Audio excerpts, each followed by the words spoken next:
Moltes gràcies, senyora presidenta, senyores i senyors ministres, companys.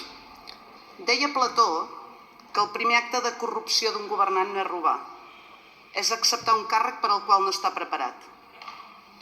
I avui aquest Reial Decret Llei n'és la prova clara. En primer lloc, el govern sabia perfectament quines eren les nostres objeccions, tant tècniques com de fons, i ha decidit ignorar-les, ens porta el mateix decret de nou, sense fer cap feina, sense fer la feina que els correspon, tot i saber des del primer minut que Junts no ho podíem avalar així. PSOE i Sumar porten molts anys governant i l'habitatge és més inaccessible que mai, i no és estrany. Avui, de nou, tenim una mostra de quina n'és la causa. La proposta que tenim davant no és una mesura rigorosa d'habitatge com les que ens solen portar. És una operació de propaganda i, per cert, jurídicament molt defectuosa. I ho dic així de clar. Només pels seus defectes tècnics, aquest decret ja no es pot votar a favor tal i com està redactat. Entraré al detall. Primer, la pròrroga obligatòria dels 2 anys.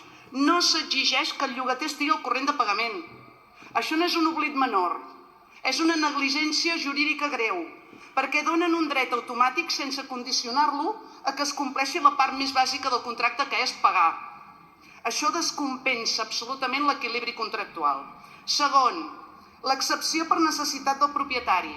Sobre el paper existeix, i han volgut posar, a la pràctica, tal i com està redactada, és inaplicable. Tots ho sabem, el Tribunal Suprem exigeix que aquesta possibilitat estigui prevista en el contracte inicial.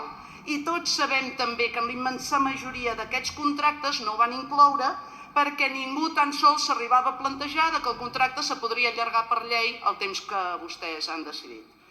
Resultat, una excepció que pretén quedar bé amb els propietaris però resulta ser absolutament inútil, paper mullat. Tercer, la supressió de facto de l'IRAP. A veure, no ho entenem. Un índex que vostès mateixos s'inventen, que vostès creen, per limitar els increments dels drets per sobre del 20%, i ara se l'inventen i no l'utilitzen. Ara proposen un topall del 2%, escolti que l'IRAP està por ahí, 2,11 em sembla. Per què un 2%? Quin criteri econòmic ho justifica?